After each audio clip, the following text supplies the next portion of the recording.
Daenerys Targaryen. She says she is the mother of dragons. But would you trust her with your kids?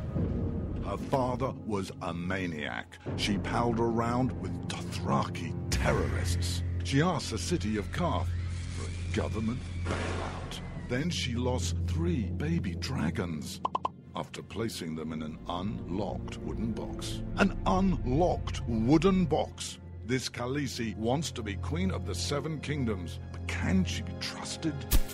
Daenerys Targaryen. Wrong for dragons. Wrong for the realm. Paid for by the Committee to Protect Dragons. We don't know anything about him. He was never really vetted. Is he really the true-born son of Robert Baratheon? All over the 7 kingdoms, people are asking the same question. Who is the real King Joffrey?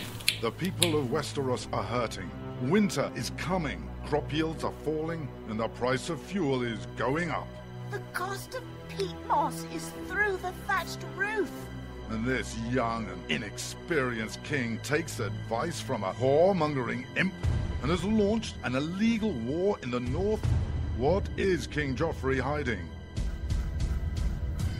This is not our kind of family values. King Joffrey. What a bastard. What a bastard.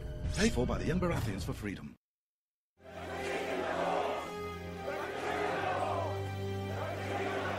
Robb Stark. He's the biggest celebrity in the North. But his father was a traitor. He arrested his own mother.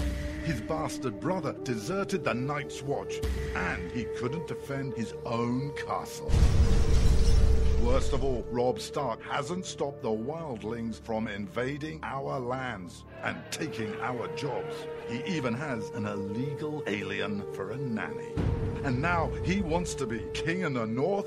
King? Some people say he's really a wolf. Some people say he eats dead people. We can't wait until it's too late. Send a raven to Winterfell now and tell Robb Stark to go back home. Stop eating dead people and defend the damn wall. This ad paid for by Crossbows GPS. You shouldn't have to pay to talk to the people closest to you, or the people who used to be. That's why Umbrella Wireless is proud to announce the new Friends, Family, and Recent Ex-Girlfriend plan. Now you'll get unlimited calls to your best buddy, your mom, or Cindy, once she realizes that you're seriously meant for each other and should stop screening your calls. Now the 30 minutes of agonizing silence where you're both afraid to hang up may drain your battery, but it won't drain your wallet. And you'll get unlimited calls just to check if she still cares enough to pick up, with no extra charges. With the Friends, Family, and Recent Ex-Girlfriend plan, your phone will automatically answer calls from your ex, because maybe she finally realizes that you're the only one for her and wants to get coffee sometime. Now, after lonely nights of looking at pictures of the road trip you took together when everything was great, your misspelled texts are absolutely free. The only thing you have to pay for is the booze. The Friends, Family, and Recent Ex-Girlfriend plan, because she wants you back. She just doesn't know it yet.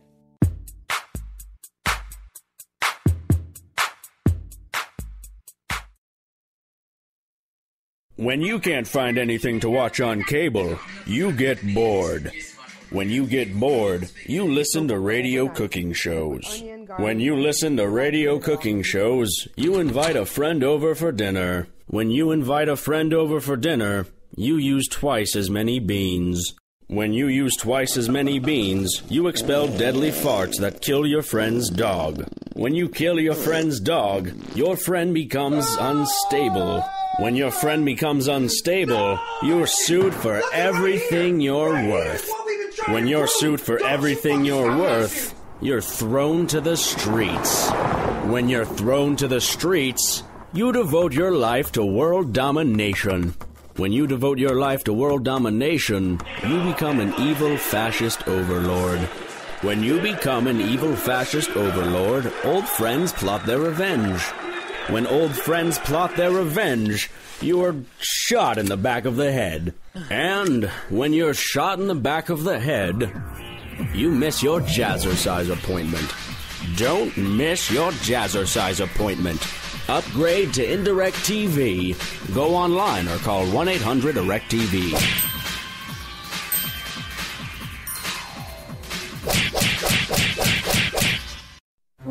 Millions of Americans every day are shedding unwanted pounds by taking tested and proven Ultra Lipo Stick. Carbohydrates are bad. Our carbo-fighting antioxidant is good. Just listen to these satisfied customers. My name is Gail, and I lost like 20 pounds on Ultra Lipo Stick. My name is Jared, and I lost 46 pounds using Ultra Lipo Stick. My name is Zach, and I actually gained weight. This stuff sucks! Ultra Lipo Stick is safe and easy to inject. Just 3 doses 4 times a day discreetly underneath your fingernail. Listen to this. I used Ultra Lipo Stick and suffered from side effects like uncontrollable greasy discharge. Ultra Lipo Stick, it turned the armpits of all of my shirts orange. This stuff is crap. Try it today and see some real results. Ultra Lipo Stick. Not available in stores. Results may vary.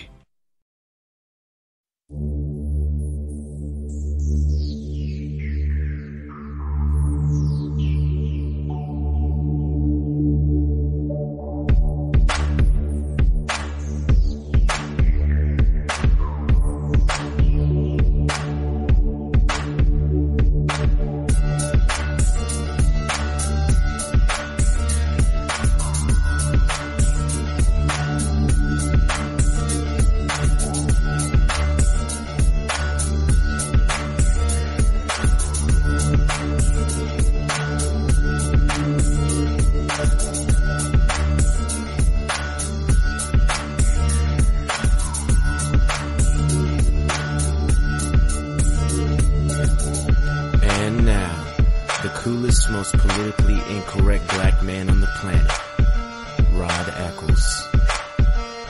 Well, hello, my fellow Americans. It is I, your lovable host, Rod, coming to you live from my bunkerized home studio somewhere within the great granite state of New Hampshire, where the state motto is live free or die. It is not big government or bust. And as usual, I check on a daily basis, as I did check today, and it has not changed. It is Thursday, April the 16th in the year of our Lord 2015, the day after T-Day. T-Day was tax day yesterday. Hopefully everybody got their taxes out. If you owed money, I hope you took care of that payment. Hopefully you didn't owe anything. Hopefully, this is a perfect time of year right now to make plans so you do not owe the government next year. It's also a good time to plan to make sure that you are not going to get a huge refund next year. Now, don't give the government your money for free. I mean, it's an interest-free loan is what you're doing, is what you're giving them. And you don't want to do that. You don't want to give because after all, if you owe them money, they're not going to say it's interest-free, that's for sure. So don't use it learn how to be a little bit more fiscally responsible and disciplined and set the money aside yourself in a savings account. Here's an idea. Figure out, what your tax bill is this year. And, that'll give you a rough idea of what it will be next year. So then you go ahead and you adjust your deductions, your payroll deductions, so you get that money in your paycheck every week instead of giving it to the government. Then take that amount, and a lot of you will have automatic, payroll deposits, right? And a lot of companies that have these payroll deposits will let you deposit into multiple accounts. In fact, I know one company that will allow you to automatically deposit your paycheck into as many as 5 different accounts into 5 different banks. It doesn't all be the same bank. So you could have the bulk of it going into your checking account to pay, your living expenses and your bills. You'd have some of it go into a savings account, and some into a Christmas club account, and some into your own retirement account, your IRA or what have you, IRA, whatever you have, Roth. Just think about it. If you have to, get with a financial planner to help you. It doesn't cost anything if to go and at least speak to a financial planner. They'll give you some great ideas. Hopefully they're giving you the ideas with the hope that you will utilize them But you could take that information and customize it for yourself. It's easy to do. You can do it. This is the land of the free, the home of the brave. And that means, land of the free, that you have the ability to take your own finances into your own hands. Even with the, as much as you possibly can, even with the government trying to, take as much as they possibly can. They have this, they're talking about getting rid of the so-called death tax or estate tax. Now, it is amazing to me how the liberals have been writing the narrative on this for years. And if you say that you want to get rid of the death tax, all of a sudden it's a tax break for the rich. A tax break. Now, let me put this into perspective for you. You see, you're a rich person. I don't care, what income level you think rich is, but let's just say you're a rich person. And you have an estate. And now you have paid taxes faithfully, dutifully, legally, your entire working life. So you owe nothing. You owe no taxes, no back taxes, no penalties. Your account is straight and even with the IRS. So you paid your taxes like you were supposed to. You paid all the taxes that you were legally obligated to pay under the law. Fine. And this is the case for most wealthy people. They pay their lifetime what they legally are obligated to pay. Now so that means all that money that you got to keep, that the government so generously let you keep because you earned it, but the government let you keep all that money, or some of it, and let's say you invested it.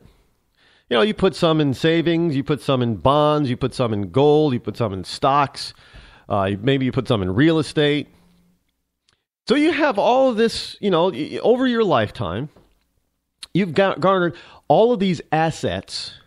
You've worked hard, you've earned the money, you've paid the taxes, and you've garnered all of these assets with after-tax dollars. Understand, this is after-tax dollars now. You garner all of these assets, not income. You garner all these assets with after-tax dollars. Now, 35, 40 years later, after working, for 40 years or what have you, 30 years, you pass away. Now, when you pass away, and as we all will, unfortunately or fortunately, depending on how you look at things, we'll all have to die. So when your time comes and you die, let's say you've scrimped and saved and properly invested, and you did it smartly. You were smart and responsible with your money, and maybe you weren't rich, whatever amount that may be to you, throughout your working life, but you scrimped and you saved and you invested wisely and properly and conservatively, and you took risks that were good for you, that you thought for sure would pay back, and they did. And let's say, you build a net worth. Now, you don't have this income, but you have all these assets that make your net worth, say, $10 million.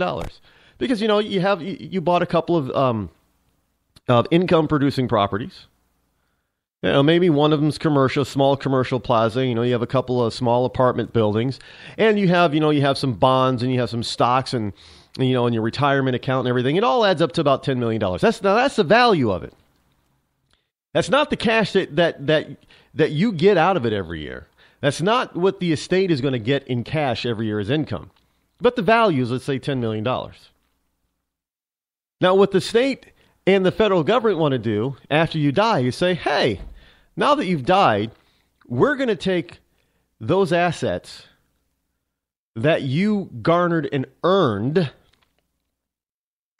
with your after-tax dollars, and we're going to tax that. We're going to tax the entire value. And by the time it's all said and done, by the time you get the bill for the state and the Fed, a lot of people realize, well, geez, that's a $5 million bill. Well, wait, your net worth is $10 million, and you got all that with after-tax dollars. Now the state is telling you, since you died, that you have to give the government $5 million of that $10 million value. The government says you have to give them $5 million cash for that $10 million value. Your heirs do not have $5 million. Your estate does not have $5 million in cash because it's only worth $10 million. So now they've got to go and sell off half of the assets that you worked so hard to get in order to pay this death tax. And the liberals, the Democrats, want to say that eliminating a portion of this tax is nothing more than a giveaway to the rich. How is that a giveaway? In other words, if you were able to live forever, you wouldn't have to pay an estate tax. So in other words, the liberals want to take advantage of your family's pain and suffering upon losing you and then extort them. Basically, that's what it is. It's extortion. I'm sorry, it is. I'm going to call a spade a spade. It's extortion.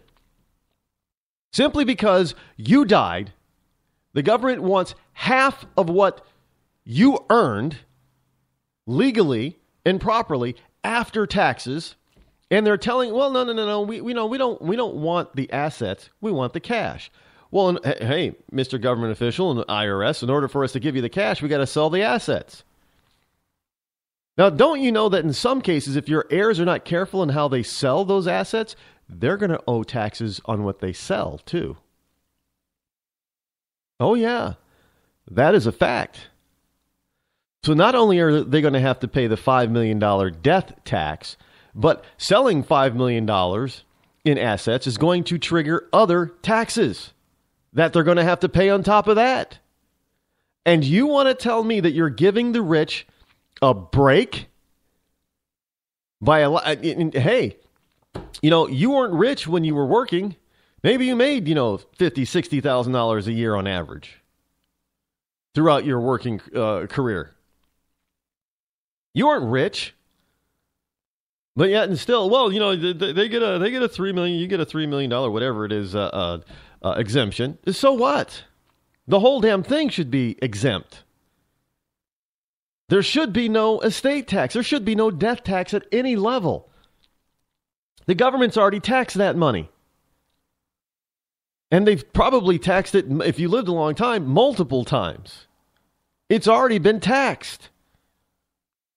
And now you're telling the heirs who have to deal with this, your death, your passing, hey, here's, by the way, sorry that your matriarch or patriarch of the family died, but now here's your tax bill. And oh, by the way, if you sell the assets in order to pay this tax bill, you're going to have another tax bill. It's ludicrous. And I'm not talking the rapper either.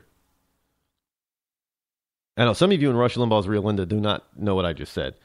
Ludacris is a name of a hip hop rap artist.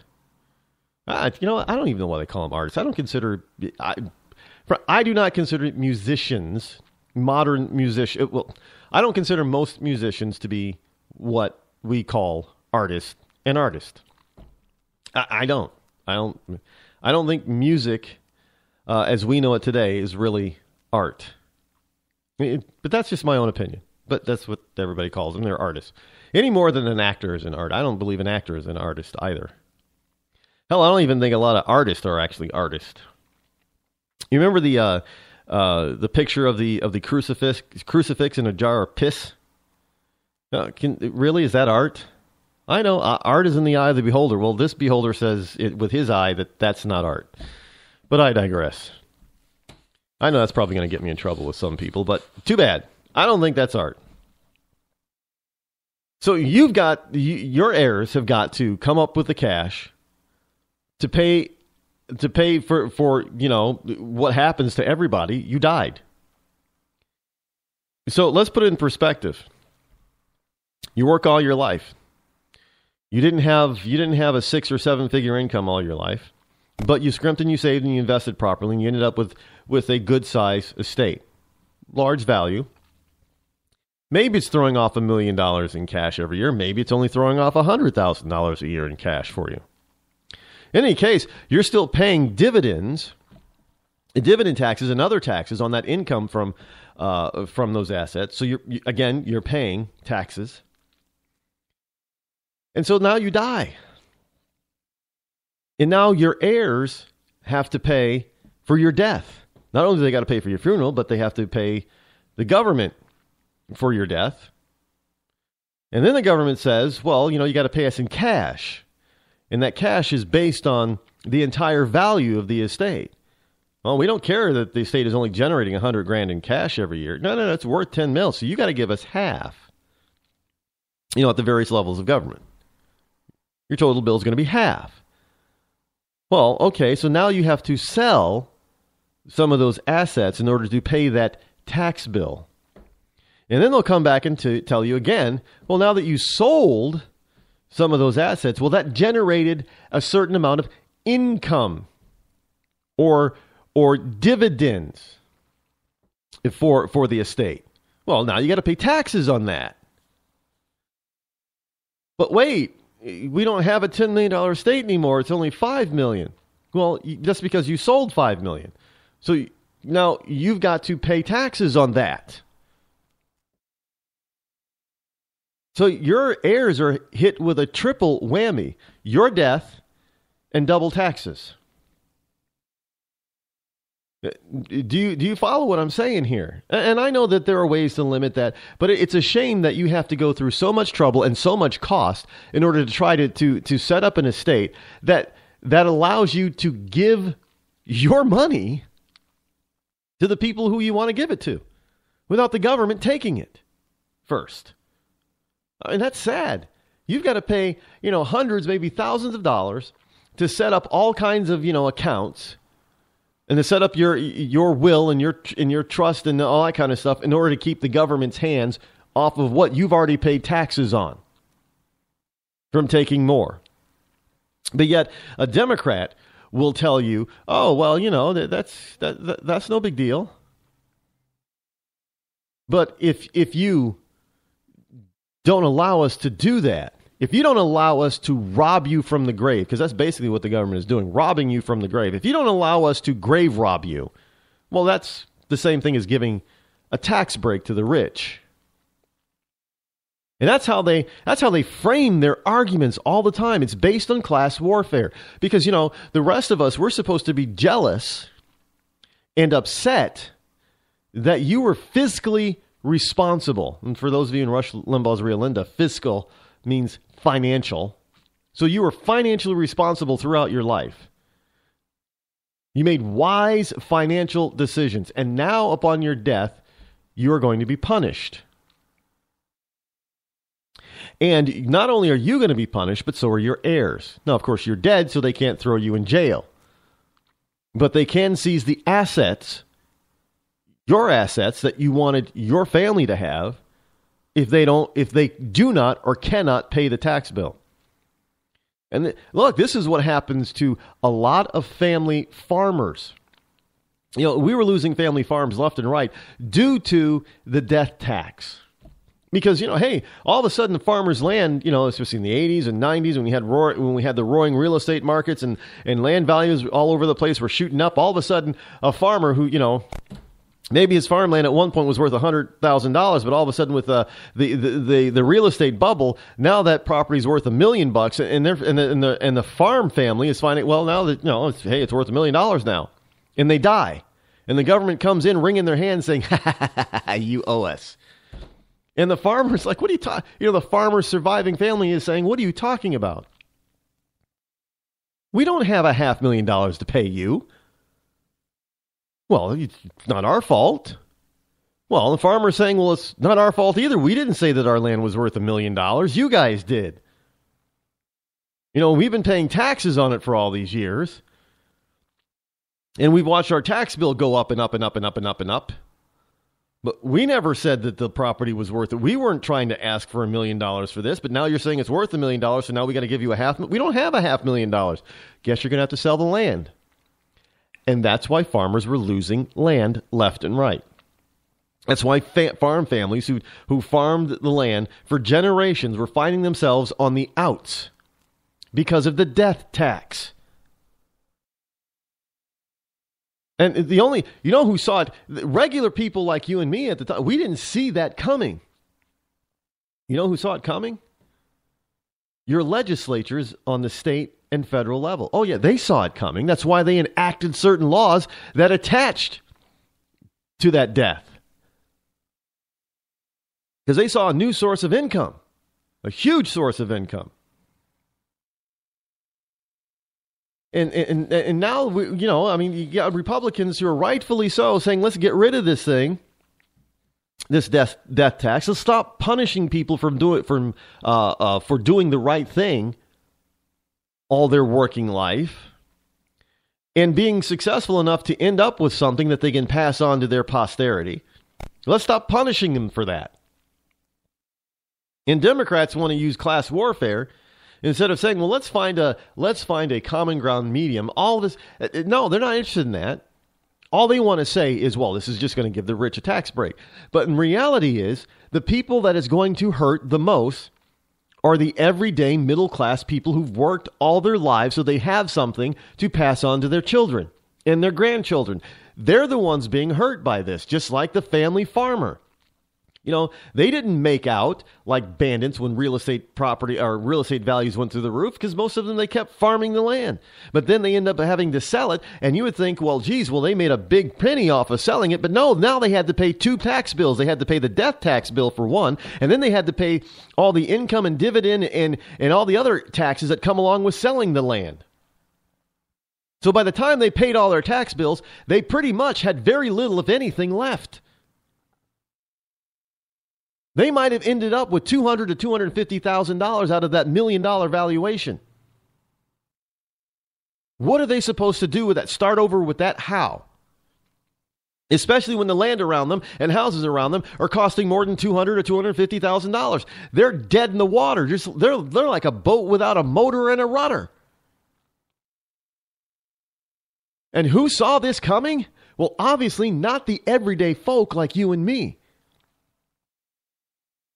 It was legislatures, and mostly it was liberal ones who saw it coming because they saw a huge payday for their government coffers so they could go out and spend like mad. And what you have to understand is the money that you earn does not belong to anybody but you. You earned it.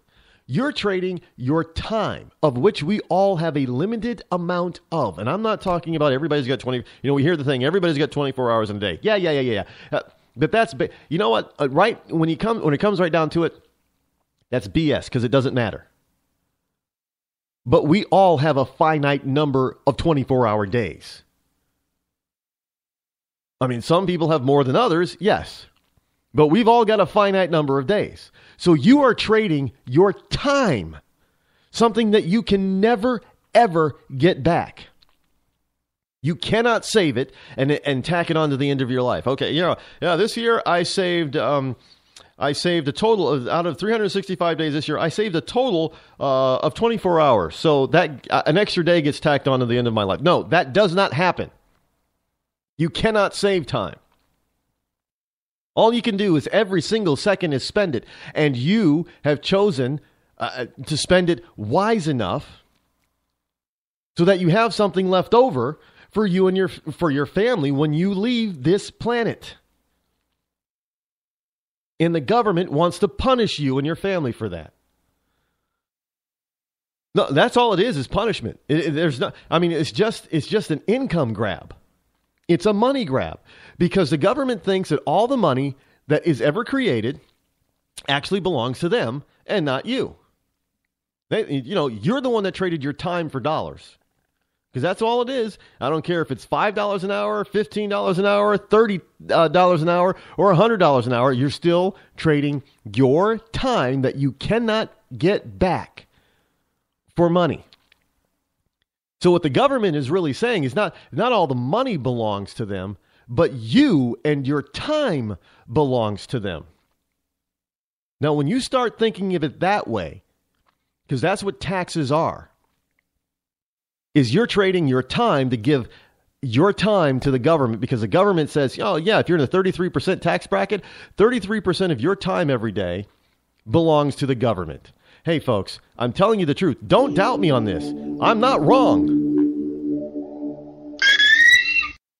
Hi, I'm George Foreman. Do you have an idea for a new product or invention? People ask me all the time, George, how do I get my idea in front of companies? How do I get a patent? What do I do next? I'll tell you like I'll tell them all. Call my friends at InventHelp. Call InventHelp today for free information. InventHelp can submit your invention to companies who are interested in receiving new ideas. Call InventHelp today. To get your free inventor's information, call 1-800-352-1609. That's 1-800-352-1609.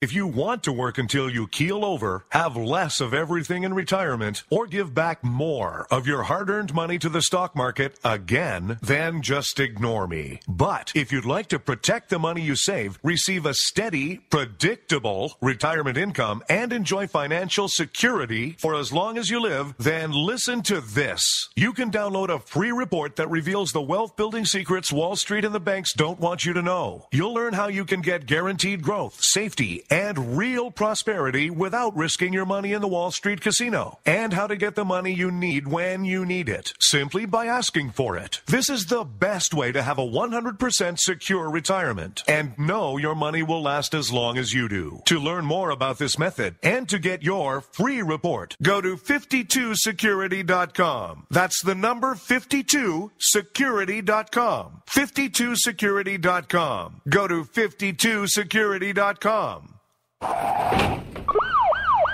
Hurt or injured in a car accident? It can be hard to take the proper legal action after a car accident, but waiting can cost you more. The law requires car accident victims to assert claims promptly. You could lose out by simply waiting. Call 800-709-4667 right now to see what your claim could be worth when handled by a skilled attorney. With a lawyer fighting and speaking up for you, you could be entitled to a big cash award. Call 800-709-4667. That's 800-709-4667. Now it's fast and easy to connect with the legal help you need after your car accident. Call 800-709-4667. The call is free, but you need to act now before time runs out on your claim. You need a lawyer to fight for you, protect you, and get you the compensation you need and deserve. Time's wasting. Call 800-709-4667. That's 800-709-4667. Call now. I considered suicide so I wouldn't put my family through all the pain. Many of our warriors are returning home from the battlefield, only to face a new war as they struggle with devastating injuries. At Wounded Warrior Project, we understand. We're there to help.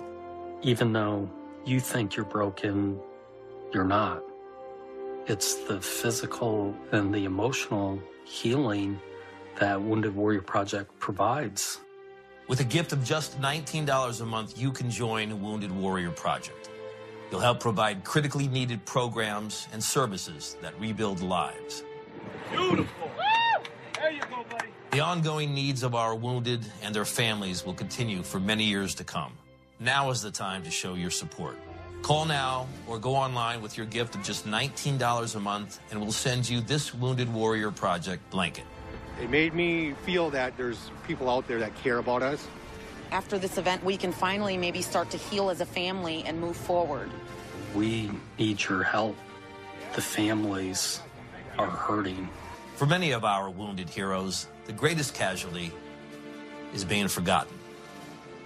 That's why your gift of just $19 a month is so important.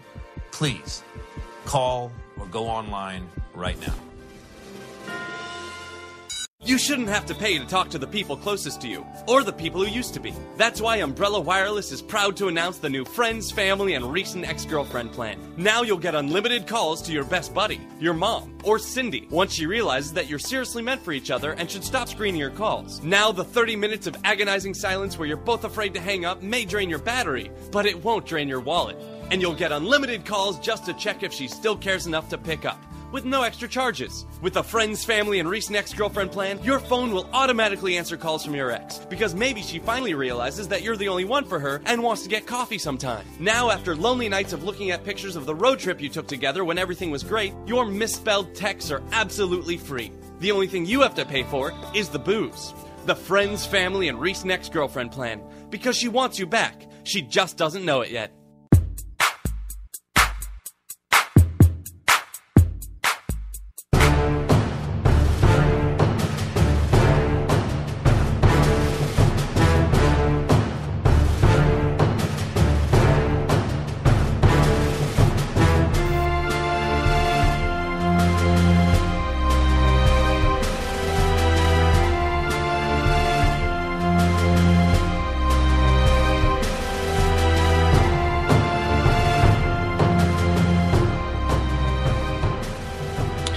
And we are back. Welcome back to the Rod Eccles Show. I am your lovable host, L. Rod, coming to you live from my bunkerized home studio somewhere in the great state of New Hampshire. New Hampshire. Hampshire. Yeah, that's what it's called. Well, in England, it's called Hampshire. Here in the USA, it's called Hampshire. And, well, you know, we like to pronounce things a little bit differently. We really do. One of the things, and I do this a lot. I get off on a little tangent every now and then. And one of the things that I got off on a tangent on is really due to yesterday's tax day. And I didn't really intend to cover taxes, but there was an issue that came up that, that evolved around taxes, and that was with the Republicans trying to introduce legislation to, reform the death tax, and liberals taking, their same old playbook stand to keep money rolling in that they get to spend instead of leaving you with the money for you to spend it. But it just shows their hypocrisy because they talk about the rich all the time. And one of the things that we do know is that we have some wealthy people who are either currently in or going to get in the race for president. And you're going to hear a lot of people talk, a lot of these people, especially on the left side, talking about, well, they want to be the champion for, the middle class and the poor person, the average. And they want you to believe that they're just like you and me. You know what? It is highly possible that at one point that they were, but let me tell you something. When you make hundreds of thousands of dollars a year, or you make millions of dollars a year, or you have a net worth that's in the stratosphere of millions of dollars, you're not like the rest of us average people. And one of the stories that keeps coming out is look, I'm going to keep pounding Hillary Clinton. Because it's important. This woman says that she wants to be the champion of everyday people. She's not an everyday person. She hasn't lived the everyday life in decades. I mean, there was a report that says that she hasn't driven a car herself in 23 years. How often, unless you live in a major city, if you live in LA, you probably drive. But if you live in like New York City, or if you live in places like Boston, maybe Chicago, you probably do not drive very often because, one, it's very expensive in those places, in those cities, to own a car. And I'm not just talking about the cost of the car and the registration, the gas, and that type of thing. I'm talking about just to park the damn thing. I mean, in New York City, the value of a condo can go up by hundreds of thousands of dollars if it comes with a legit deeded covered parking spot. I mean, I've seen ads. If people sell parking spots like real estate in New York City.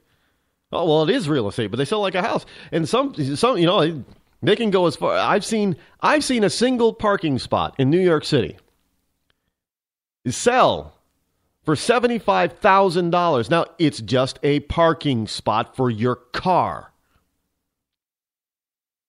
And they were asking and selling it for $75,000. And now this is just an ad that I saw. Now, I have heard that they can go up, a parking spot can go up to $250,000. Now, how would you like to have a mortgage payment the size of your house just to park your car? Okay, so people in New York City, most people, they can't afford that kind of thing. And their public transportation is fairly decent, whether they use a subway or buses or taxis. So, those people, average people, they probably don't drive an awful lot. Granted, Mrs. Clinton didn't live in those types of places, and she's still getting driven around, even to this day. So how is it that this is a woman who understands, like her husband says, I understand your pain. I know I haven't driven in a while, and I know my wife hasn't driven in like 23 years. I'm not even sure if she still has a license. Quite frankly, I don't know if she knows how to drive anymore. It's not like riding a bike, you can't. It's something that you got to keep practicing every once in a while. I don't know if she even has a license anymore. But she doesn't need it because she gets around. People drive her everywhere. Especially now that, she's a former first lady, a former senator, former secretary of state. She gets all that Secret Service protection.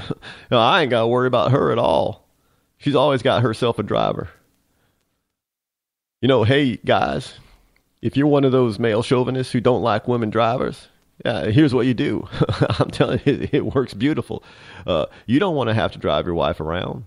You don't want to have to worry about her being a woman driver. You just get rich and hire her a driver, and she'll never drive again. And you just make sure that driver's a man.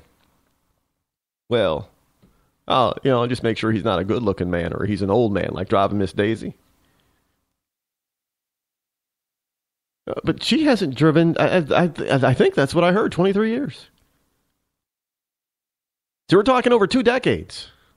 That's not within the realm of possibility for the regular person. Unless you're, a strict Islamist, then, if you're a female, you can't drive. Hey, you know what? Hillary Clinton would fit in quite well in Saudi Arabia because she hasn't driven in 23 years, and they don't let their women drive anyway. So she would fit right in. Maybe that's why the Clinton Foundation has taken money from Middle Eastern countries.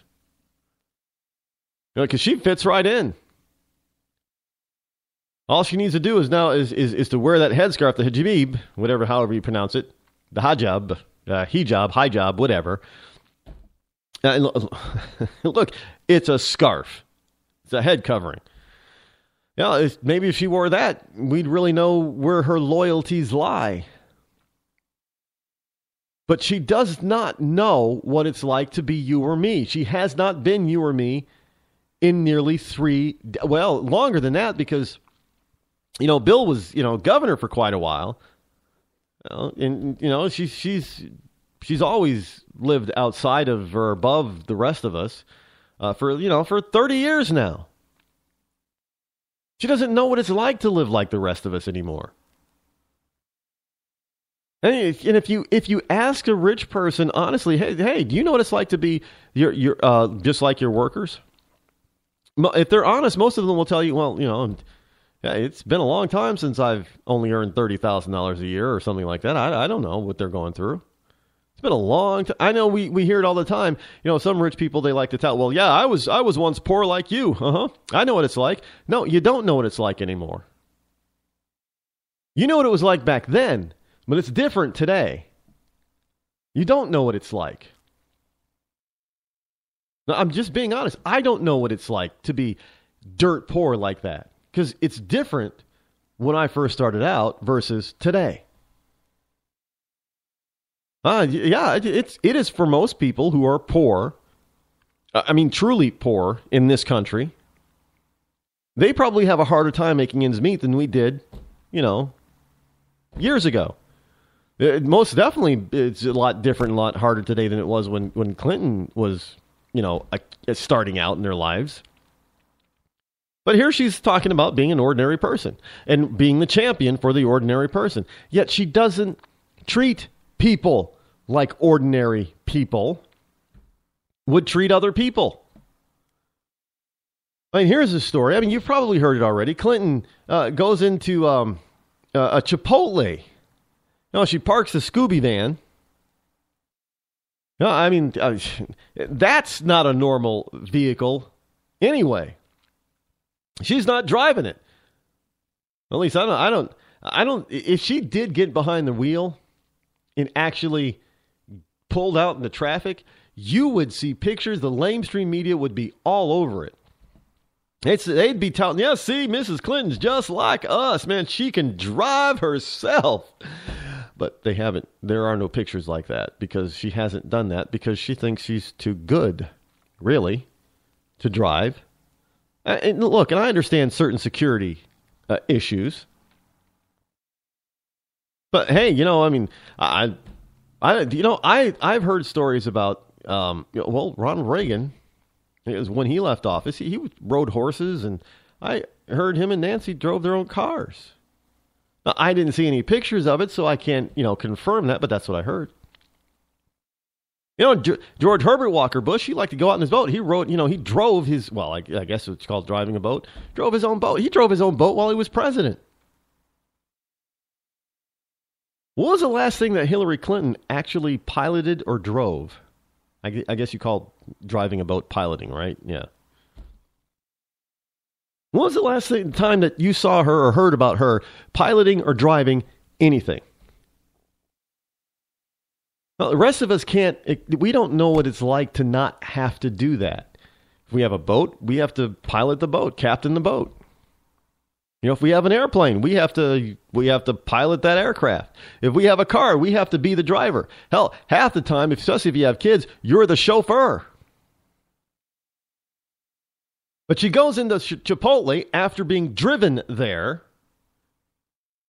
She parks in a handicapped spot. Now, if you or I get parked, I know in New Hampshire, I think the first time you get ticketed for parking in a handicapped spot is at least $50, and then you add on all the court fees and surcharges and stuff like that. It could cost you $100 to park in the wrong spot. Now, I know in I've heard people getting a ticket for $250 for parking in a handicapped spot. But here she pulls up. Well, she doesn't. Her driver pulls up into a handicapped spot. She jumps out, goes in with a friend of hers, one of her campaign people, into Chipotle. Think, oh yeah, we're going to do something that average, regular, everyday people do, and people are going to take, the press is right behind us. They're going to take pictures of this, and so I can prove that I'm a everyday champion.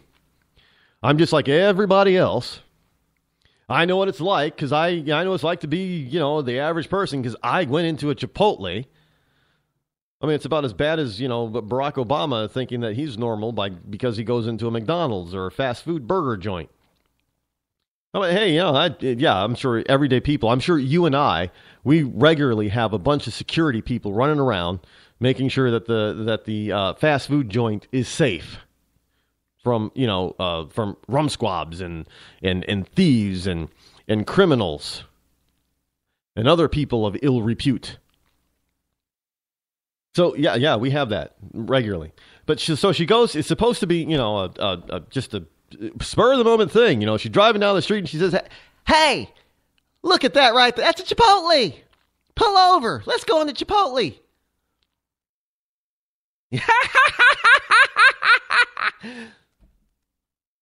So you pull into Chipotle, you go in and you order $20 worth of stuff, and I guess it's $20 and change is what the bill came to, and they paid $21. There's a tip jar.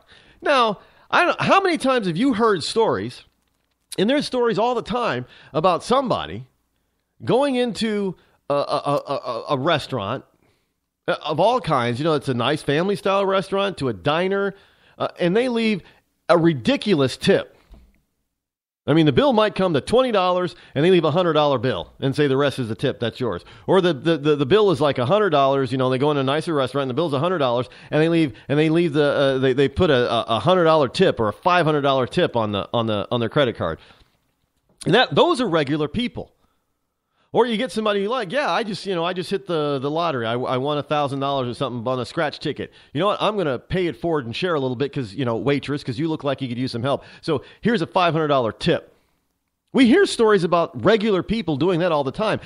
She couldn't even leave a tip in the jar marked tip jar.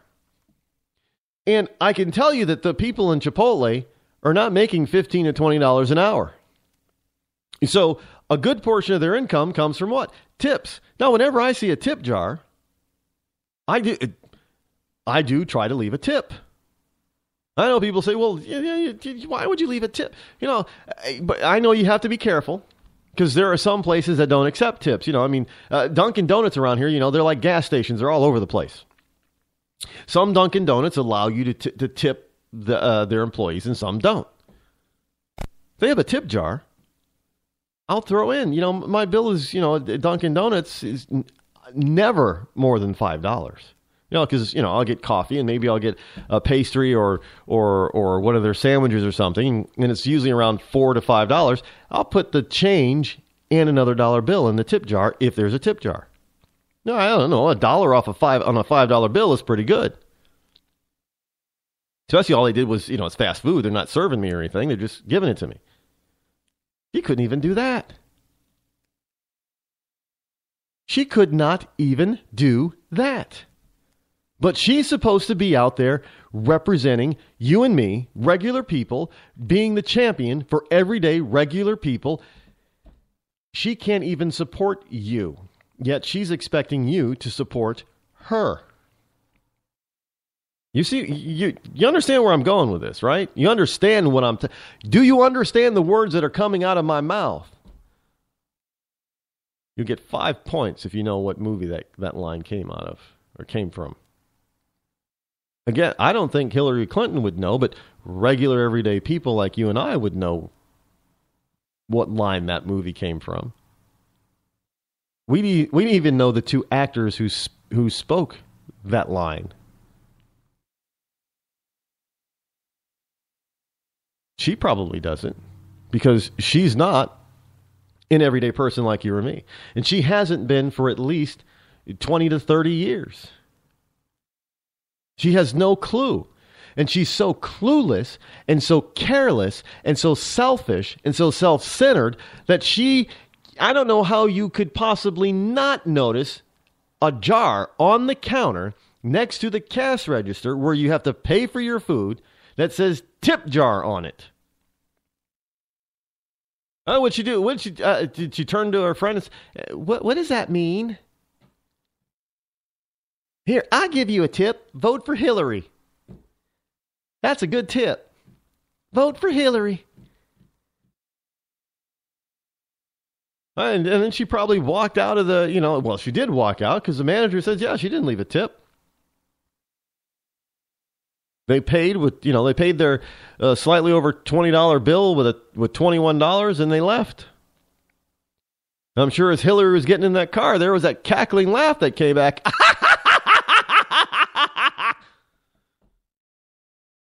Probably thinking, I fooled all of them. I went to Chipotle. I got some regular, everyday, common food. And now I'm going to chow down. She probably didn't even eat it. She probably turned to her Social Security, her Secret Service detail, and said, "Here, you eat it."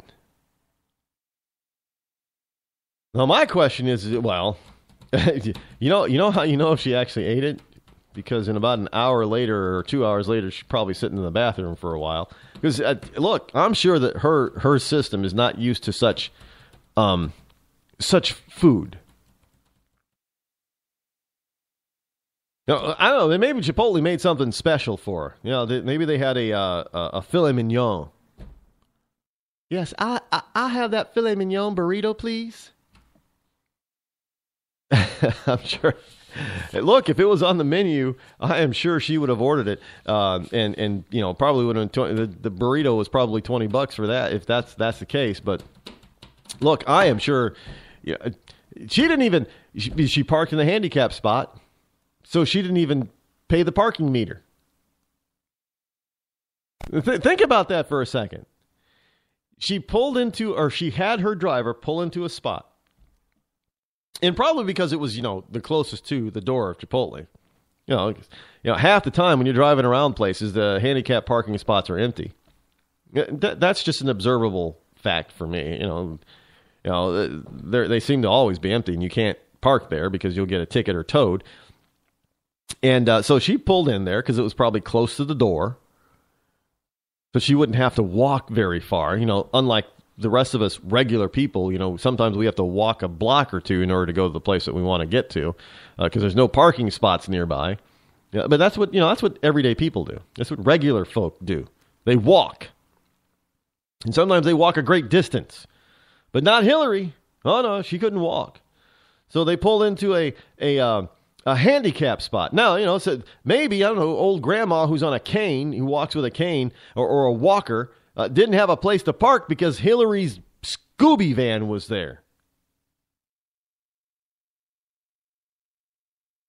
So she walks in with a friend, and again, not doing something that us regular people do. We have to fumble for change, or we have to, because a lot of places are now replacing coin-operated things with card-activated ones. You can use your debit card or credit card.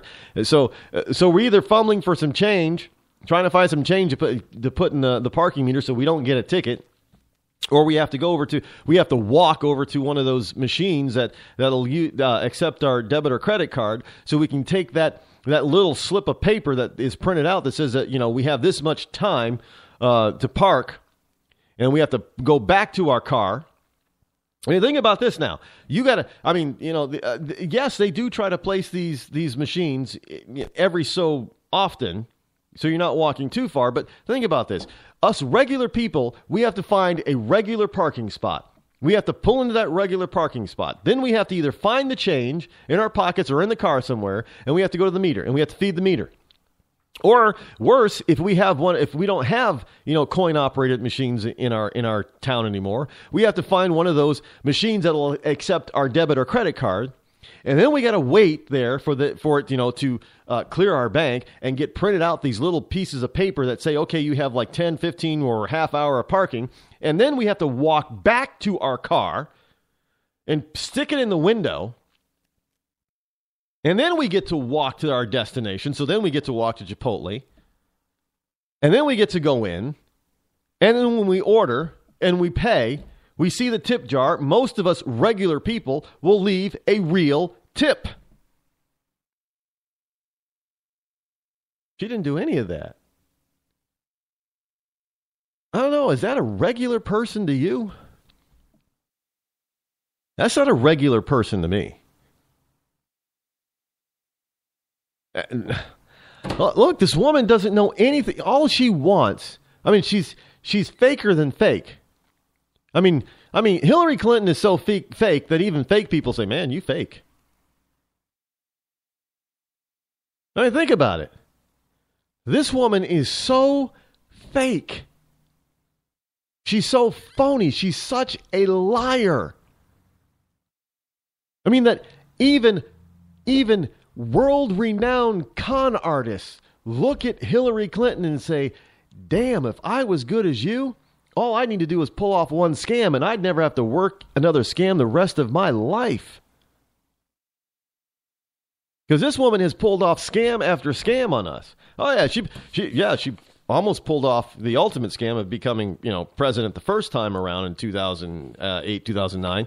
But Barack Obama was a bigger scammer than her. But she scammed the American people, when her husband was in office. First lady. Oh, she's such a great first lady. So she scammed the American people into believing that she was so wonderful and so talented and so smart and so competent that she chose a state to go to instead of going back to her home state of Arkansas. No, she chose another state and said, you know what? I want to be your senator. And she conned the state of New York into electing her senator. And then I don't know what happened. Somehow she was able to con, for whatever reason, and maybe they conned each other, which was probably the case, Barack Obama into making her Secretary of State. And then she decided, now what I really want to do is be president. And so now Barack can't run anymore. So I'm going to try to scam the people one more time. It's the ultimate scam. And she's probably thinking, well, hell, if Barack can do it, I can do it. Why not? I'm smarter than he is. And I'm a minority. I'm a woman. And, she's trying to elevate womanhood as being a greater minority than being black, or half African. And then she's trying to put this scam on us. Oh, now she's trying to say that she's just a regular person, or she's the champion of the regular person, when her previous campaign 8 years ago, she wasn't trying to be the champion for the regular person. So now she's trying to scam us one more time. But now the cameras are on her big time, and we see every little thing she does. And every little thing she does tells us that this is nothing but another scam. Daenerys Targaryen. She says she is the mother of dragons. But would you trust her with your kids? Her father was a maniac. She palled around with Dothraki terrorists. She asked the city of Karth for a government bailout. Then she lost 3 baby dragons after placing them in an unlocked wooden box. An unlocked wooden box. This Khaleesi wants to be queen of the 7 kingdoms, but can she be trusted? Daenerys Targaryen. Wrong for dragons. Wrong for the realm. Paid for by the Committee to Protect Dragons. We don't know anything about him. He was never really vetted. Is he really the true-born son of Robert Baratheon? All over the 7 kingdoms, people are asking the same question. Who is the real King Joffrey? The people of Westeros are hurting. Winter is coming. Crop yields are falling, and the price of fuel is going up. The cost of peat moss is through the thatched roof. And this young and inexperienced king takes advice from a whoremongering imp and has launched an illegal war in the north. What is King Joffrey hiding? This is not our kind of family values. King Joffrey. What a bastard. What a bastard. Paid for by the young Baratheons for freedom.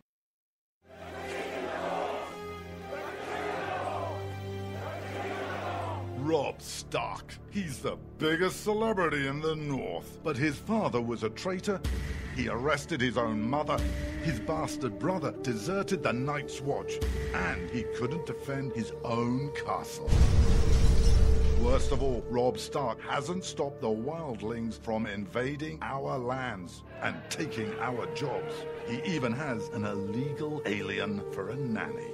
And now he wants to be king in the North? King? Some people say he's really a wolf. Some people say he eats dead people. We can't wait until it's too late. Send a raven to Winterfell now and tell Robb Stark to go back home. Stop eating dead people and defend the damn wall. This ad paid for by Crossbows GPS. You shouldn't have to pay to talk to the people closest to you, or the people who used to be. That's why Umbrella Wireless is proud to announce the new Friends, Family, and Recent Ex-Girlfriend plan. Now you'll get unlimited calls to your best buddy, your mom, or Cindy, once she realizes that you're seriously meant for each other and should stop screening your calls. Now the 30 minutes of agonizing silence where you're both afraid to hang up may drain your battery, but it won't drain your wallet. And you'll get unlimited calls just to check if she still cares enough to pick up, with no extra charges. With the Friends, Family, and Recent Ex-Girlfriend plan, your phone will automatically answer calls from your ex, because maybe she finally realizes that you're the only one for her and wants to get coffee sometime. Now, after lonely nights of looking at pictures of the road trip you took together when everything was great, your misspelled texts are absolutely free. The only thing you have to pay for is the booze. The Friends, Family, and Recent Ex-Girlfriend plan, because she wants you back. She just doesn't know it yet.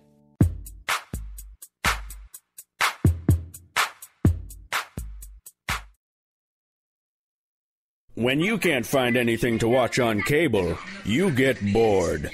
When you get bored, you listen to radio cooking shows.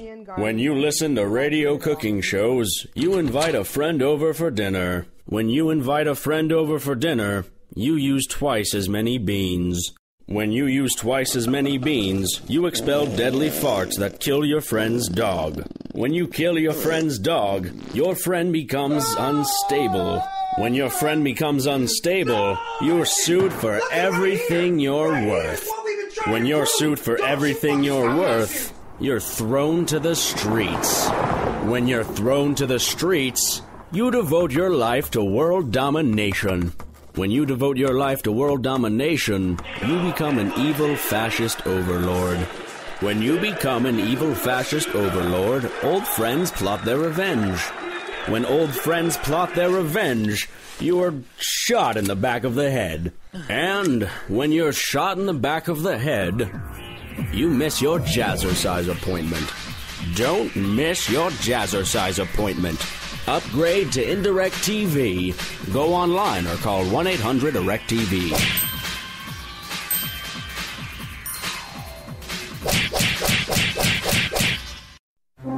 Millions of Americans every day are shedding unwanted pounds by taking tested and proven ultra-lipo-stick. Carbohydrates are bad. Our carbo-fighting antioxidant is good. Just listen to these satisfied customers. My name is Gail, and I lost like 20 pounds on ultra-lipo-stick. My name is Jared, and I lost 46 pounds using ultra-lipo-stick. My name is Zach, and I actually gained weight. This stuff sucks! Ultra-lipo-stick is safe and easy to inject. Just 3 doses 4 times a day discreetly underneath your fingernail. Listen to this. I used ultra-lipo-stick and suffered from side effects like uncontrollable greasy discharge. Ultra-lipo-stick, it turned the armpits of all of my shirts orange.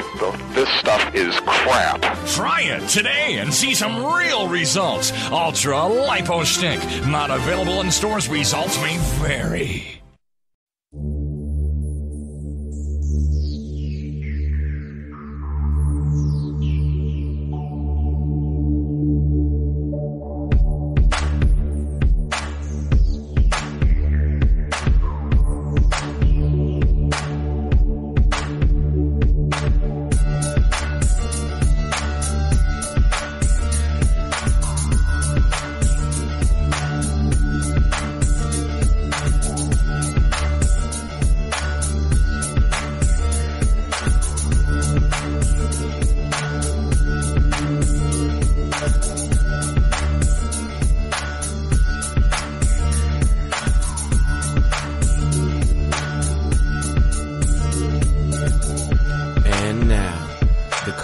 Most politically incorrect black man on the planet, Rod Eccles. You know, you gotta wonder how people can continually fall for the same scam over and over and over again. And you know what? Obviously scams work because we all know about the scam for the Nigerian scam, whatever it is. You know, you give us, your account information and we'll put money in there, and then the email scam that was going around for years and it's still going on. I still get one of those scam notices every once in a while, and the only reason for those scams to still be active is if they're still working. So, but I'm telling you to look out for this scam from this woman from the Democrat Party. Trust me, folks, it's nothing more than a scam. Hello, my fellow Americans. It is I, your lovable host, Elrod, coming to you live from my bunkerized home studio somewhere within the great granite state of New Hampshire, where the state motto is still, live free or die. It is not big government or bust. Although we do have a Democratic governor who wants to try to change that. But it is Thursday, April the 16th in the year of our Lord 2015, as we enter hour number 2 here on the program. And we are glad that you are listening in. Yes, Hillary Clinton, one of the greatest scam, one of the greatest scam artists ever in politics. And I got to say, it's not just Hillary. We got scammed by Barack Obama, too. Really. We got scammed. Even though there were plenty of us out there, telling you that it was a scam, telling you what he was really about, telling you what he was going to do, telling you all about him. And yet he was still able to pull off the greatest scam in the world twice. And now we have another person who's trying to pull off the same scam. Although, because we know really who she is because of her time being Secretary of State. Now, see, if she were smart, she just would have stayed senator of the state of New York. Then we wouldn't have all this additional ammo. Not that we needed additional ammo, but this stuff is just that from her time as Secretary of State. I mean, that's not a smoking gun. That's a nuclear bomb right there. But she's still trying to scam us, and some people are still falling for it, which is amazing. That's why I call her the greatest scam artist that has probably ever lived. Because for her to actually get people behind her and to try to convince you that she's leading in the polls and that she's going to be able to defeat any Republican candidate. We don't care who the Republican candidate is or how good he is. She is going to beat any Republican candidate. I mean, to have people do that for her, you got to be one of the greatest scam artists, if not the greatest scam artist that humankind has ever seen. I mean, she doesn't have to fire a single shot. I can't say there's no blood being lost because people have died around her. People that have either known her or come into contact with her or had anything to do with her, they have died. That's indisputable. But she hasn't, gone to war in order to perpetrate this scam. But she's scammed millions of people into believing in her. And I'm a little bit amazed by it, frankly. I mean, it's if I were a scam artist out there, she would be my hero because she's got the greatest scam going. The scary part is that she might be able to actually pull it off, but not if I have anything to say about it. I'll be out there, shouting from the mountaintop, scam number 2, scam artist number 2. We had one scam artist. Do you want another one? Scam number 2 coming up. Okay, so, hey, there you go. Hillary Clinton, scam artist. Scam. But yeah, I mean, she can tell you that she's a champion for the ordinary people, but she can't even leave you a tip. Now, I wonder how many people in that Chipotle are still going to vote for her. I wonder how many of those employees in there are college students, and they're working in there part-time to try to help defray some of their college cost. I wonder how many of them are still going to support her and fall for, hey, she didn't tip us, but she came in. Oh, wasn't that wonderful? She's not helping to pay for our college or anything, or helping to pay for our bills, or pay for the, that single mother who's working there. She's not helping to pay for my little Johnny, but she's still wonderful. She understands us. So I'm just wondering how many of them are have fallen to the scam. Speaking of scam, and I said Obama is a scam artist. Speaking of scam, unemployment rate for college graduates rose, not dropped. I thought the economy was getting better. Isn't that what they kept telling us? The economy's better. It rose to 12.4% in 2014, despite Obama's promise to reverse trend. Yeah, this is a Daily Mail. Now understand that Daily Mail is actually a British-based news organization. And yeah, they have a U.S. Contingent, but mostly they're based in England, Britain, and they're the ones that are reporting this. And I tried to find this type of information on the lamestream media sites, and this is a big headline on Daily Mail, but it's kind of like a footnote if you can find it on some of the other lamestream medias outlets. Unemployment rate for college graduates rose to 12.4% in 2014, despite Obama's promise to reverse the trend. So, yeah, a little Barbara Walters there, twinned. But she goes into this Chipotle, Mrs. Clinton, Mrs. William Jefferson Clinton, the former Secretary of State, former Senator, New York State Senator, former First Lady, goes into Chipotle where there's probably some college students or recent college grads working there. The Labor Department reported on earlier today that the numbers of jobless grads rose to 12.4% last year from 10.9% in 2013. So you do realize that's almost a 2-point jump. It's not a slight rise. A slight rise would be, 10.9% to maybe 11.1, maybe 11.5. That would be a slight rise. We're talking a jump to 12.4. Now, Philip Gardner, director of Michigan State University's Collegiate Employment Research Institute, says engineering and business majors have the most chance of landing a job in today's competitive market, but these people are still out there, and these college students are still out there trying to get these bachelor's and master's degrees in underwater ancient European art. So, no, I know there's some people...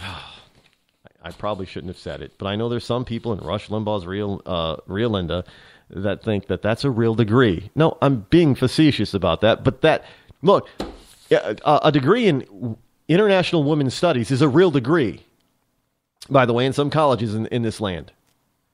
And that's why I say what I say when I say the underwater European ancient art degree, because it's a... the woman's international women's studies degree has about as much worth as the fake degree I just said. Now, despite the recent news in a survey of employers last fall, the Employment Center found that hiring of graduates will rise 16% this year. Well, what does that mean? 16%? So what's that going to bring the unemployment rate for those college grads to? I don't know. Maybe part of the reason that unemployment for recent grads is so high is because so many of them have these stupid, fake, meaningless, worthless degrees. And maybe some of these kids are actually paying attention and saying, well, you know what? I need a real degree. I'm going to actually have to study a real discipline in order to get a real job. So maybe, we're going to see more engineers graduating. So with a real engineering degree, so they'll be more marketable. So employers will want them because, I don't know an employee that's going to want all that other kind of fake graduate crap. Employers have complained about this. Hey, these graduates, they don't know anything. They spend all this time and all this money and they think they know something and they know jack. So, but... So you have these minds full of mush that get scammed into spending all this money for these fake degrees. Now, I don't know why they just don't, colleges don't offer, the good old fashioned real degrees that have real world applications. I mean, well, I do know because, they're indoctrinating these kids is what they're doing. And it is easier to indoctrinate on something that they cannot compare it to. So if you have a degree in underwater ancient European art, well, what are you going to compare that to? There's nothing out there. But if you have a particular engineering degree or a particular business degree, well, there's something that they can compare it to. Yeah, and I'm meaning real life attributes, real life comparisons. So a business major, well, there are certain disciplines in business, so people can compare. Well, this person, made this kind of money because he had a degree in this type of business major, and they have to comply and believe in such a manner that business will accept them. But if there's nobody out there hiring for underwater ancient European art, then they can teach whatever they want and indoctrinate a college student into believing whatever that professor or group of professors want that student to believe. Plain and simple. It's not difficult to understand why they would do such a thing. It's not difficult at all. But it's a scam. It is a scam. It's a huge scam. It's a big education scam. Plain and simple. But the article goes on to say, indeed, the consulting and accounting firm EY, I don't know who EY is, plans to hire 9,000 graduates from U.S. universities this year, up from 7,500 in 2014. That might be due mainly to a bunch of people retiring as well. But again, is that going to make up for 2 points? Is that 16% increase going to make up for 2 points that were lost? Now, I know some of you are saying, well, it's 16%, Rod. That means that there'll be no unemployment for them, right? No, that's you don't understand how this math works then.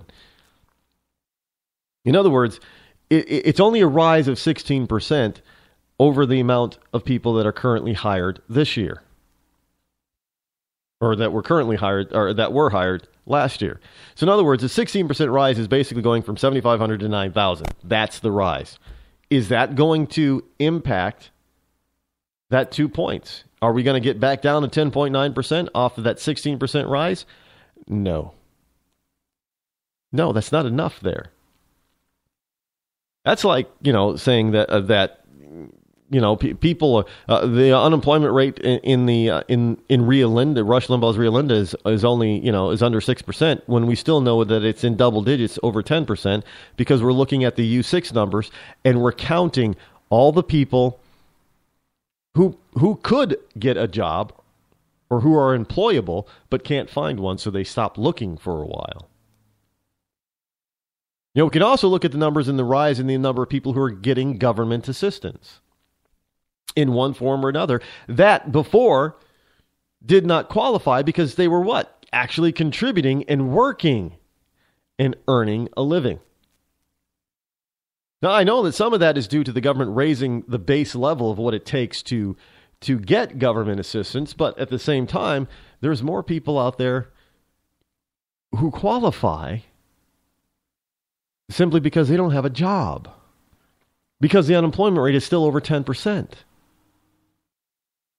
So we have all these graduates that can't get a job because many of them, a good bulk of that 12.4%, have these so-called fake degrees that nobody understands or needs. I'm talking business. Now, I often say, well, if you can't find a job, create one. But it might be a little bit difficult to find clients and customers who need your expertise in underwater ancient European art. Or, if you want to talk about a real discipline, if you want to call it a discipline, international women's studies. You got a master's degree in international women's studies. Great. What does that allow you to do?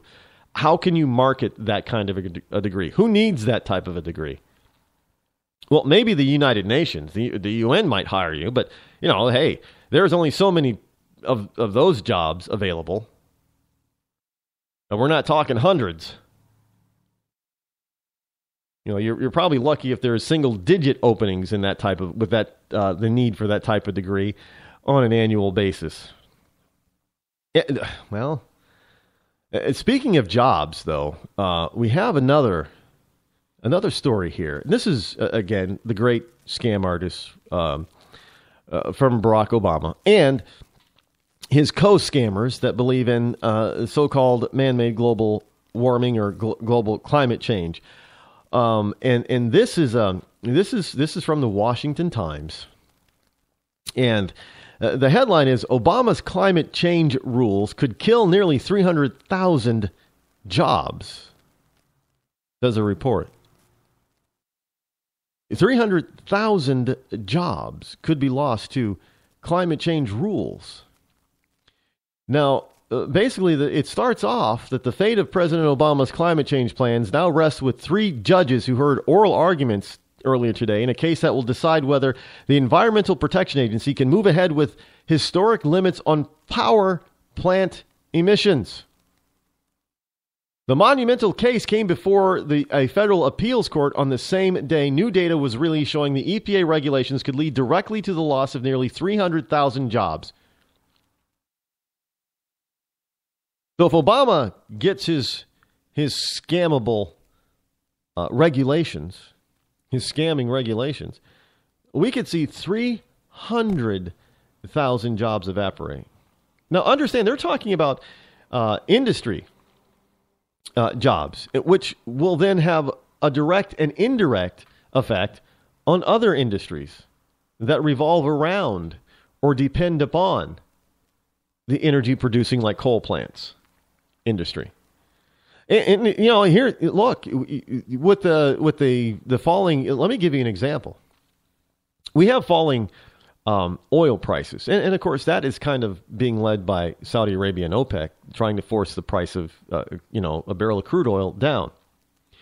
And what is happening with the value of crude oil dropping, sure, we're getting low gas prices, and that's good for us to a point. But what we're realizing is that it's also devaluing and lowering the potential and profitability to recoup costs of drilling and getting the oil that we've been getting here in this country. So we've already seen, and I'm surprised we haven't heard that. Well, we haven't heard it. I know why we haven't heard it. We haven't heard it because if the American people actually knew this statistic, they would be, flabbergasted by it. But we've lost, since this decline in the value of crude has started, we've lost 100,000 jobs in the oil industry in this country. And as long as the price stays below a certain benchmark, and I think that benchmark is $70 a barrel. Today it was around $55 a barrel. We're going to continue to lose more jobs. Now, you have to understand that the states that are heavily dependent on this stuff now, because it was a booming industry, like the Dakotas and Montana, and even parts of Texas and other oil refining industries in states and areas are going to be affected by this. Now, just think if you lost 20,000 jobs in South Dakota, how is that going to affect the overall economy of that state? Well, it's going to be pretty devastating. Because that's, 20,000 jobs, it's income. One, the state isn't getting any taxes from. In fact, in some cases, well, they're paying out because they're going to be paying, like unemployment insurance claims, and they're going to be paying, there's going to be payouts for government assistance like food stamps and things like that. And not to mention, housing is going to be devalued because, hey, people aren't around that can afford to buy or rent, right? So a lot of people are going to lose more than this 100,000 if this continues. Now, it's mixed feelings, obviously, because we all like gas prices at being down at $2 to $2.25 a gallon instead of at $3 a gallon. But we have to understand that there's a cause and effect.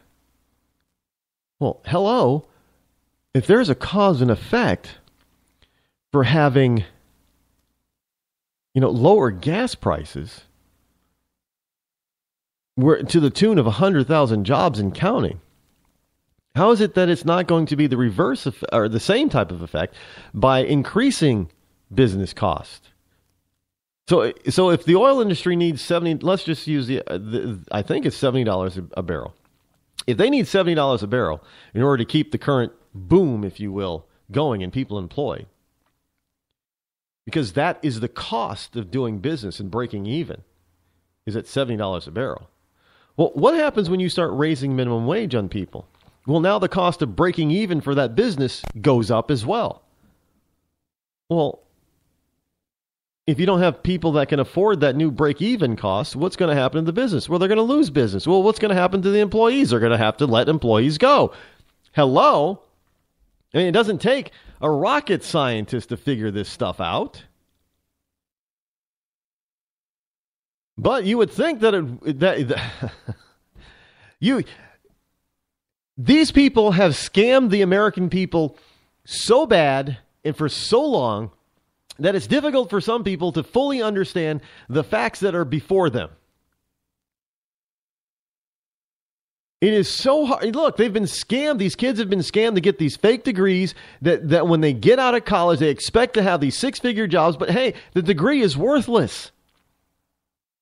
You're told that we can't drill our way to prosperity and success and independence, but we did. But when we did that, our so-called friends drive down the price below what it takes for us to break even so we can keep all these people employed and keep growing the economy and keep people paying into the system. No, this starts to reverse.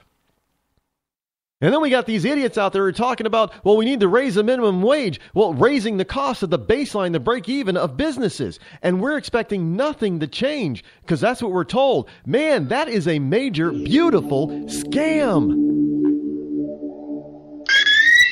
Hi, I'm George Foreman. Do you have an idea for a new product or invention? People ask me all the time, George, how do I get my idea in front of companies? How do I get a patent? What do I do next? I'll tell you like I'll tell them all. Call my friends at InventHelp. Call InventHelp today for free information. InventHelp can submit your invention to companies who are interested in receiving new ideas. Call InventHelp today. To get your free inventor's information, call 1-800-352-1609. That's 1-800-352-1609.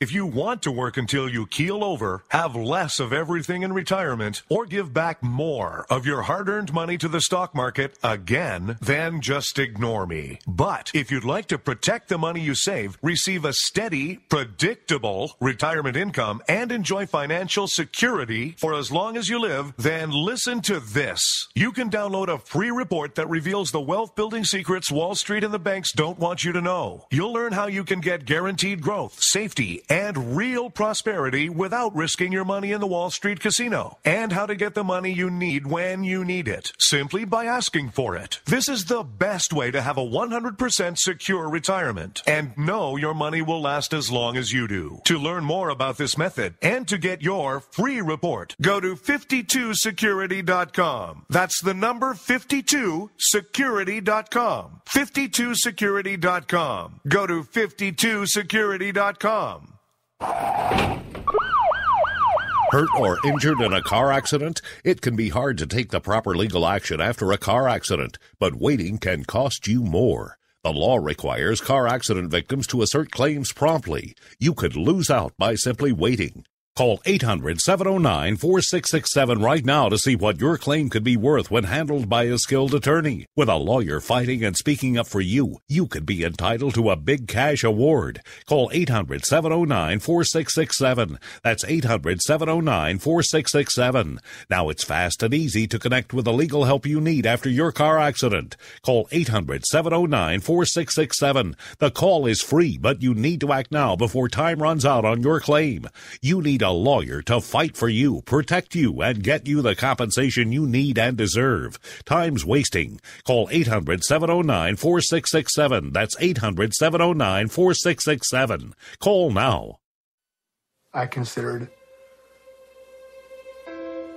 suicide so I wouldn't put my family through all the pain.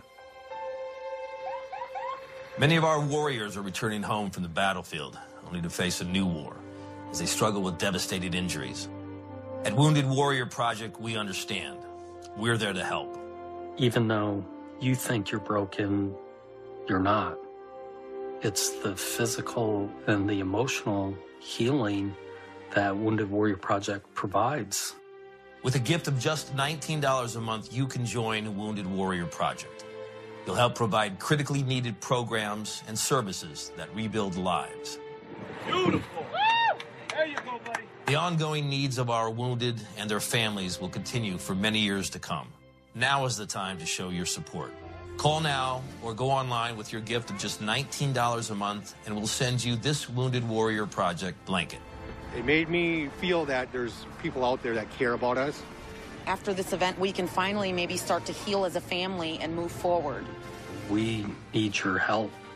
The families are hurting.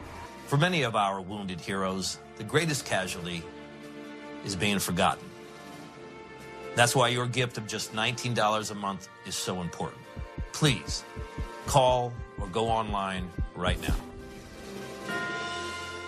You shouldn't have to pay to talk to the people closest to you, or the people who used to be. That's why Umbrella Wireless is proud to announce the new Friends, Family, and Recent Ex-Girlfriend plan. Now you'll get unlimited calls to your best buddy, your mom, or Cindy, once she realizes that you're seriously meant for each other and should stop screening your calls. Now the 30 minutes of agonizing silence where you're both afraid to hang up may drain your battery, but it won't drain your wallet.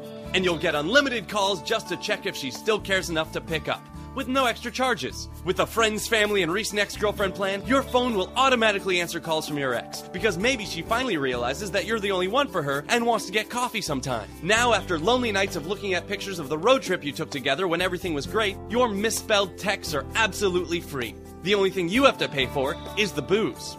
The Friends, Family, and Recent Ex-Girlfriend plan, because she wants you back. She just doesn't know it yet. No one knows who are you. No one seems to hear your cries, and you stop this race against the world. But you know the only way is to tell the truth. Tell the truth. Absolutely. We are back in this final segment here on the Rod Eccles Show. Thank you again for joining. Hey, folks, listen.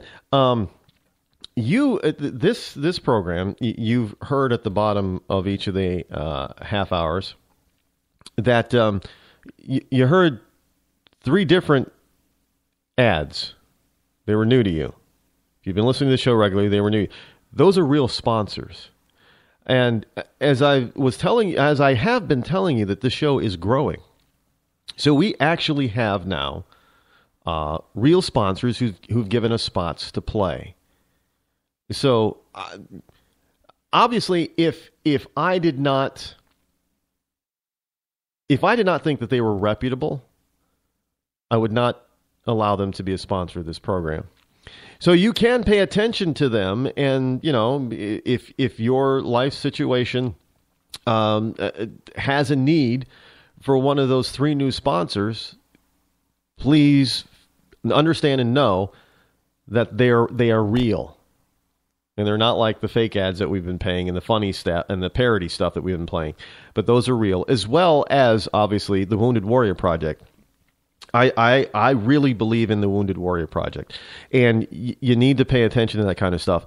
And go to the woundedwarrior.org page and check it out. That's also very, very real. So we have those 3 new sponsors that are very real. And more will be coming. We're working on others, and we'll be hopefully inking some deals with them soon. And again, I'm not going to bring you anything that I do not personally believe in. You can always trust me on that. It's great to be able to have some income to help offset the cost of doing this program for you.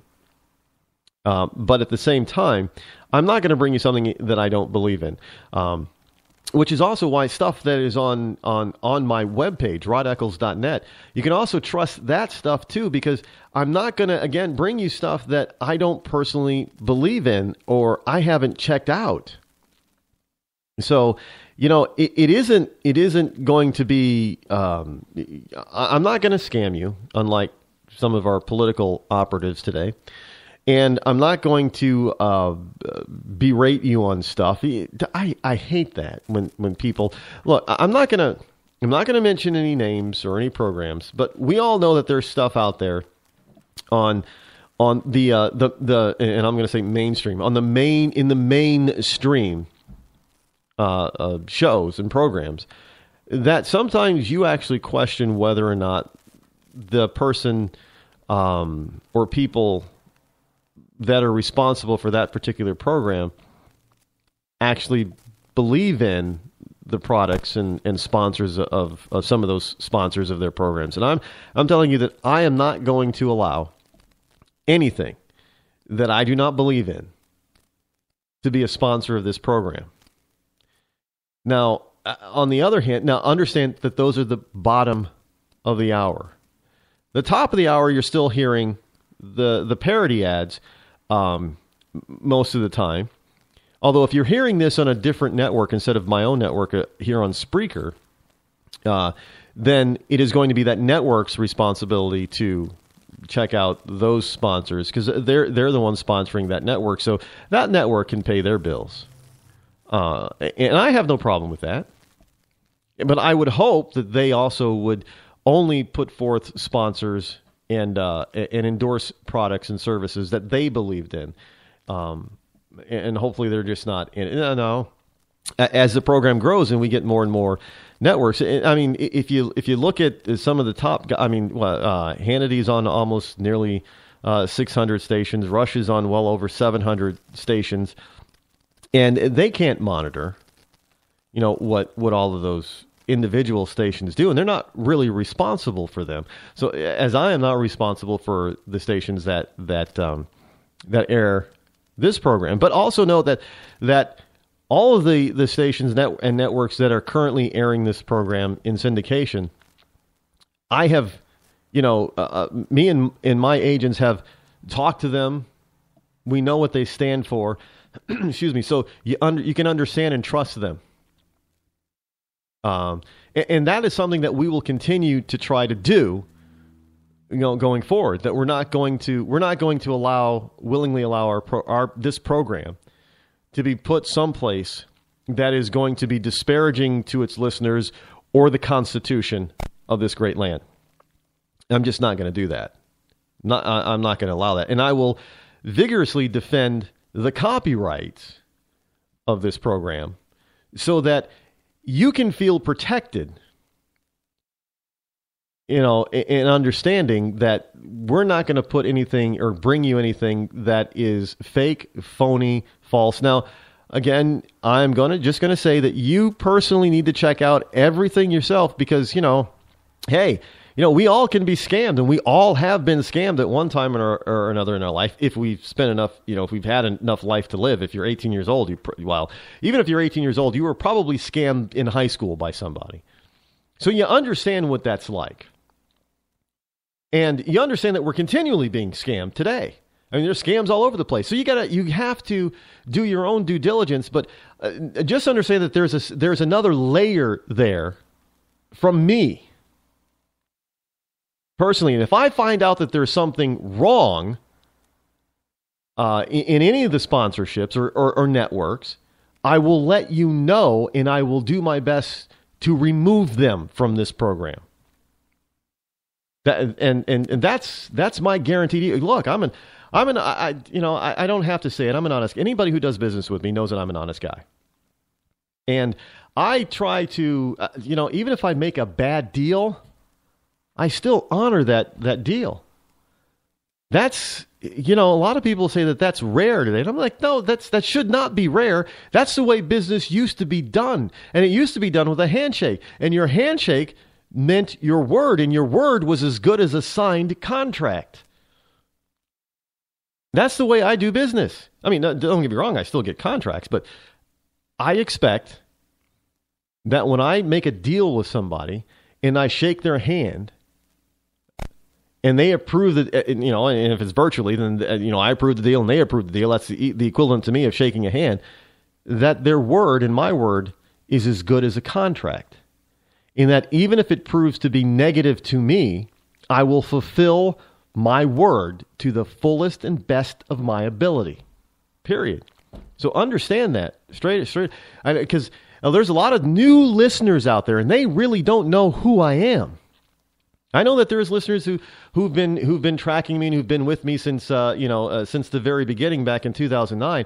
But with the growth of this show, and it's been absolutely fantastic and tremendous. I am so thrilled with it. It's unbelievable. I never expected this, but understand that there are a lot of new listeners to this program and to me. There are a lot of people out there now who are starting to see what and hear what I write and say, but they don't have the benefit of having been with me for so long or working with me for so long. So this is really a message for them, because those of you that have been listening for a long time, and those of you that have read what I have written, you fully understand who I am and what I'm about, and you understand the trust that I've built up, and I'm not going to risk that damaging that trust with you, period. Especially for a couple of bucks. Now, give me a break. It's just not worth it. The damage, my reputation is important. It is very important to me. Unlike our politicos, who obviously seem to, they seem to be able to think that they can mold their reputation in any fashion that they want. I mean, a perfect example is Hillary Clinton. Now, I don't know anybody who's a normal, regular, everyday person like you and me who would lie about their personal family history. I'm not going to lie about mine. And let me tell you exactly what my history is. In case you have not read the bio, even my bio doesn't tell you everything. But let me give you an insight. I mean, my name is Rodney Eccles. Rod is short for Rodney. My my mother was born in Arkansas, my father in North Carolina. They moved to Buffalo, New York, when they were children. And they grew up and they went to separate, different basketball rivalry high schools. My mother was a cheerleader for her high school, and my father was a star standout basketball player for his high school. Now, I really never, ever really got the full story of how they actually met and fell in love. I mean, my parents, they told me bits and pieces here and there, but I've never actually just really sat down with them and said, okay, you two tell me. In fact, maybe the next time I'm with my parents, I'm going to ask them, tell me the full story about how you two met and fell in love. I've just got bits and pieces of it over the years. But they did. They fell in love. They were high school sweethearts. They got married. My dad actually started to go to college for art. He wanted to be an art teacher. But, his family was not wealthy. His dad was a hard worker. And in fact, if I remember, he worked in a sugar processing plant. They process sugar. His entire working career in Buffalo. He retired from that plant. My dad didn't, the family didn't have a lot of money. And so when he ran out of money, he joined the military, the Air Force, where he made a career out of it, 21 years. He gave his life to this country in the military. I grew up a military Air Force brat. I've been to, different foreign countries around the Mediterranean.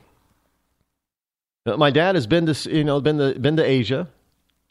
Unfortunately, we didn't get to go. But he's been there, and he brought back stuff. We benefited from his service, from being over there as a family. And I was able to grow up with a man that worked his butt off. Me and my sibling did not want for anything. Yes, I often tout about the stuff that I didn't get for Christmas. Like, I remember there was one time that I wanted this, the Power Wheels. Well, this was a precursor to the Power Wheels, and it was a battery powered a sports car, and it wasn't really wasn't really taking off from it wasn't a Maserati, that type of thing, because this was before they started doing that. Now, however, when I was very young, I did have a pedal powered car. That was a Mercedes, by the way. But I wanted a battery. I never got that battery powered car because it was expensive back then. Very expensive. If you were to make those dollars of then and compare it and put it into today's dollars, it was more expensive than today's Power Wheels. It was that expensive. So I never got it. But I never wanted for anything. I grew up in a household. My parents are still married to each other. So I didn't personally know divorce until I got a little bit older. And after 15 years of being together, my wife and I, not my choice, we got a divorce. So yes, I'm a divorcee. Now, it doesn't mean that I believe in divorce or that I'm willing to throw things away, because I'm not. I fought for my marriage. It just didn't work out. So I have learned. Yes, I've started many a business. Some of them have failed. Some of them were successful. Right, so I know what failure is like. Yeah, I've been fired from jobs too, for a number of different reasons. Look, there was a job that I was the top salesperson in that office, top 10 in the country's district of the East Coast, and I still got fired. Look, so I know what it's like to not be able to try your hardest and fail at the job and not be able to do it successfully and get fired. And I also know what it's like to get fired even when you're on top of the game. But I don't hide from any of that. And as far as my heritage is concerned, from what I know, and I have tried to investigate, and you can probably understand, because of my heritage, it's a little difficult to go back too far to find the facts. But I am African American,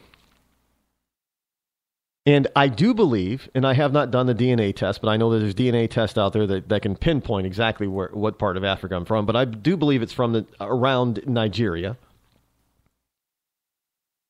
But I'm also Cherokee and Osage, and I can prove both. Unlike some people who run around saying, yeah, I was Cherokee, I'm Cherokee. No, I don't just have stories. I have proof that I'm Cherokee and Osage. And I'm also part French. To be specific, what we know to be Creole. Which, from what I understand so far from my family investigation, that's how I get my last name. It is French. So I'm not going to tell. I don't. But I look. My mother says that there's some Irish in us in there, and I think, and I have not been able to confirm, but I also believe that looking at some of the documents, I have not able to confirm yet. But there's some Spanish from Spain in there. That's a possibility. But I can confirm the other stuff, the other ethnicities. The ones that I'm working on to confirm or disprove are the Irish and the Spanish. Possibility. But I'm not going to run around and tell you, look, there's slavery in my family history, in my family tree. There were people that were slaves. There were people that came over here willingly, fur trappers, that type of thing. They were also part of my heritage. They were here long before the white man showed up on the shores of North America. Cherokee, Osage.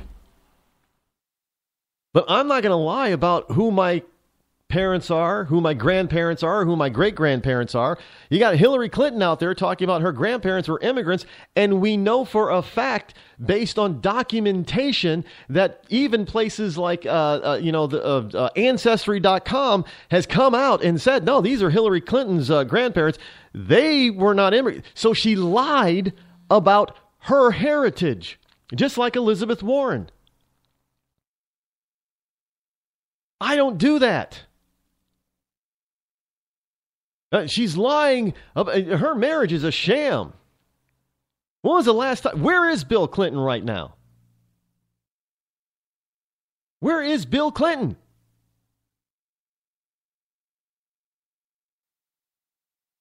He's nowhere to be found. No. Maybe he's back on Orgy Island for all we know, or he's on a substitute Orgy Island that we don't know about yet. But these people are lying about who they are just so they think that they can be more relatable. Now look, if she has to lie about who she is, doesn't that prove to you that she cannot and does not relate to the average everyday person in this country? I mean, I love these leftists and these elitists that try to pad their history because they think that by doing so that they can be more relatable to you. All they're doing is lying and scamming you. I have no such agenda. None, zero, zip, nada, no reason to. If you don't like me for who I am, then, the hell with you. I don't care. Too bad for you. And I would say the same thing to Hillary. Look, Hillary, if people don't want to vote for you or like you because of what your true history, personal history is, well, too bad for them.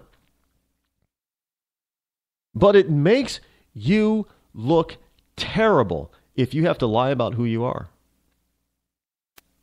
It means that you've got so much to hide. I don't. She does. And she's trying to hide even the stuff that has been in the public eye over the last 30 years. Because she's trying to relate to you. She's trying to relate to me. She can't do it through lies. Oh, yeah, she's going to win over some people. Just like Elizabeth Warren did. Even after Elizabeth Warren was caught lying, she tried to get herself, weasel herself out of it. Well, that's what my grandmammy or mom used to always. I heard stories about us being Cherokee. Really? In this day and age, you're not going to try to find out who you are? Yeah. But she's out there lying about her. Granted, her grandparents are long gone. But how are you embarrassed by your grandparents? Look, my grandparents, they worked hard. I'm not embarrassed by them. My mother's father was a Southern Baptist preacher. And he worked in a mill. I don't remember the kind of mill he worked in, but he worked in a mill. He was a blue-collar worker all his life. My father's dad worked in a sugar plant for as long as I know. He was a hard-working man. He was also, from what I understand, a pitcher in the old Negro Baseball League. Basically the equivalent of pro baseball for blacks back then, because they couldn't be a part of the National Baseball League. And I remember him saying, when I was young, telling us stories about how he struck out some baseball players that we know about that went into the Professional Baseball League.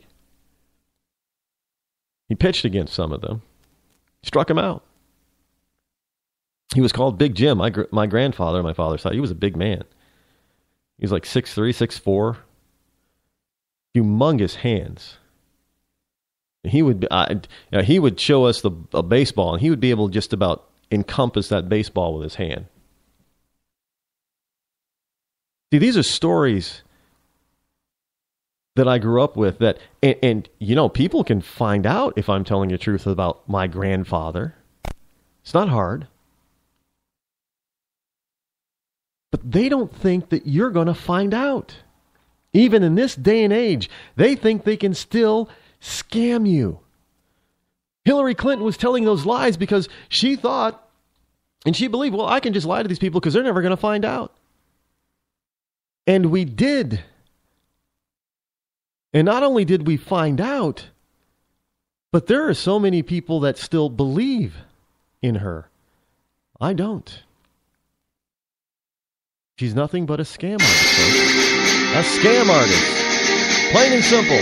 I'm out of time. I'll see you tomorrow, right back here. I'm Rod Eccles. I'm out.